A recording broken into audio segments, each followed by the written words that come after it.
ആരുമില്ലാത്ത വഴിയില് സമൂഹം പോലും കുടുംബം പോലും അംഗീകരിക്കാതെ മറ്റൊരു രാജ്യത്തിലേക്ക് അഭയപ്പെടാൻ പോകുമ്പോ എന്താണ് നിങ്ങൾ പറയുന്നത്? അതേ അത് തന്നെ കിസ്റയുടെ കിരീടം നിന്നെ ധരിപ്പിക്കും. അതാണ് റസൂലിന്റെ ജീവിതത്തിൽ അവർന്നത് പറയുകയാണ്. ഒരു പ്രതീക്ഷകളുമില്ലാത്ത കാലത്ത്, യാതൊരു പ്രതീക്ഷകളുമില്ലാത്ത ആശയ്ക്ക് വടയില്ലാത്ത സന്ദർഭത്തിൽ, ആശങ്കാപൂർണമായ ജീവിതത്തിൽ മദീനയുടെ അവസ്ഥ എന്താണെന്ന് അറിഞ്ഞിട്ട് വേണം ആ സന്ദർഭത്തിലാണ് നബിതങ്ങൾ ഇത് പറയുന്നത്. അപ്പോൾ സുറാഖയ്ക്ക് ഒരു കൗതുകം തോന്നി. സുറാഖ പറഞ്ഞു, അങ്ങനെയാണെങ്കിൽ അതൊന്ന് എഴുതി നൽകാമോ? നബിതങ്ങൾ പറഞ്ഞു, ആമിർ ബിൻ ഫഹീറത്തിനോട് പറഞ്ഞു, എഴുതൂ സുറാഖയോട്, ഞാൻ ഇങ്ങനെ ഒരു വാക്ക് പറഞ്ഞിട്ടുണ്ടെന്ന് ആമിറെ നീ എഴുതൂ, സുറാഖയ്ക്ക് നൽകൂ. ആമിർ ബിൻ ഫഹീറ അദ്ദേഹത്തിന്റെ കലം കൊണ്ട് അദ്ദേഹത്തിന്റെ കർത്താസിൽ അത് എഴുതുന്നു, സുറാഖയ്ക്ക് നൽകുന്നു.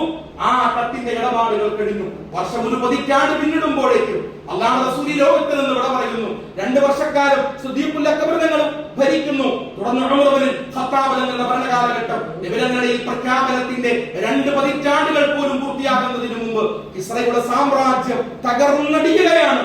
ആ ഭരണകൂടം, ആ ഭരണപ്രദേശം, ആ ഖജനാവുകൾ, അവിടുത്തെ സൗരഭ്യം, അവിടുത്തെ സമ്പത്തുക്കൾ എല്ലാം അല്ലാഹുവിന്റെ ഇസ്ലാമിക ശരീഅത്ത് നിലനിൽക്കുന്ന ഉമർ ഇബ്നുൽ ഖത്താബ് തങ്ങളുടെ ഭരണ സാന്നിധ്യത്തിലേക്ക് കടന്നു വരികയാണ്. കടന്നു വരുമ്പോൾ ആ സമ്പത്ത് കൂമ്പാരമായി നിൽക്കുമ്പോൾ സുറാഖത്ത് ബിൻ മാലിക് കടന്നു വന്നിട്ട് പറഞ്ഞു, എനിക്ക് അവിടുത്തെ കിരീടം, കിസ്റയുടെ കിരീടം എന്നെ ധരിപ്പിക്കൂ, കിസ്റയുടെ വളകൾ എനിക്ക് നൽകൂ, കിസ്റയുടെ മിൻതഖത്ത് എനിക്ക് നൽകാമോ?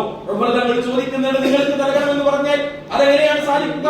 ഇത് യുദ്ധാന്തര സമ്പത്തുക്കൾ, ഇത് വിതരണം ചെയ്യപ്പെടേണ്ടതാണ്. നോക്കൂ നിങ്ങൾ, ആമിർ ബിൻ ഫഹീറയെ കൊണ്ട് അല്ലാഹുവിന്റെ റസൂൽ എഴുതി തന്ന കത്താണിത്. ഈ കത്ത് നബിതങ്ങളുടെ ഖാത്തമുള്ള കത്താണ്. ഈ കത്ത് ഞാൻ നിങ്ങൾക്ക് മുമ്പിൽ നൽകുന്നു.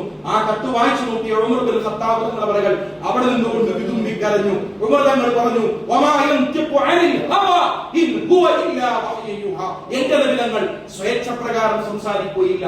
അല്ലാഹുവിന്റെ വഹയിന്റെ വെളിച്ചത്തിലല്ലാതെ നബിതങ്ങൾ ഇത് പറഞ്ഞിട്ടില്ല. അവിടെ നിന്ന് പറയുമ്പോൾ ഇത് പറയുവാൻ യാതൊരു പ്രതീക്ഷയുമില്ല. നിരാശാപൂർണമായ ജീവിത സാഹചര്യത്തിൽ പോലും അപ്രതീക്ഷിതമായ ഈ പ്രഖ്യാപനം നടത്തിയ നബിതങ്ങളുടെ ആ പ്രഖ്യാപനത്തിന്റെ അന്വർത്ഥതയ്ക്ക് വേണ്ടി മാത്രമായിരിക്കാം ഈ പ്രാപഞ്ചികമായ വിജയം അല്ലാഹു ഒരുപക്ഷേ സമ്മാനിച്ചത്. പ്രിയപ്പെട്ട സുറാഖ, നിനക്കുള്ളതാണ് ആ കിരീടം, നിനക്കുള്ളതാണ് ആ മനോഹരമായ വടകൾ, നിനക്കുള്ളതാണ് ആ മിൻതഖ. ഇതിനേക്കാൾ ഇപ്പോൾ നാം ഇത് പറയുമ്പോ കേരളത്തിൽ മൊത്തം ജാമിഅത്തുകൾ നമ്മൾ സ്ഥാപിക്കുമെന്ന്, കേരളത്തിൽ മൊത്തം ഇതുപോലെയുള്ള ചാരിറ്റി വില്ലേജുകൾ സ്ഥാപിക്കുമെന്ന്, ഇന്ത്യ രാജ്യത്തിന്റെ മുഴുവൻ സംസ്ഥാനത്തും നമ്മൾ സ്ഥാപിക്കുമെന്ന് നമ്മൾ ഇത് പറയുമ്പോൾ നമുക്ക് പ്രതീക്ഷകളുടെ പരിസരമില്ലേ? നമുക്ക് സാധ്യതയുടെ പരിസരമില്ലേ? നമുക്ക് ആലോചനയുടെ പരിസരമില്ലേ? ഈ കൂട്ടായ്മയുടെ കരുത്തില്ലേ? ദിശാബോധം നൽകാൻ മഹാന്മാരായ നമ്മുടെ നേതാക്കൾ, നമ്മുടെ കാരണവസ്ഥാനികരായ മുതിർന്ന അൽവരികളില്ലേ? നമുക്കതിന്റെ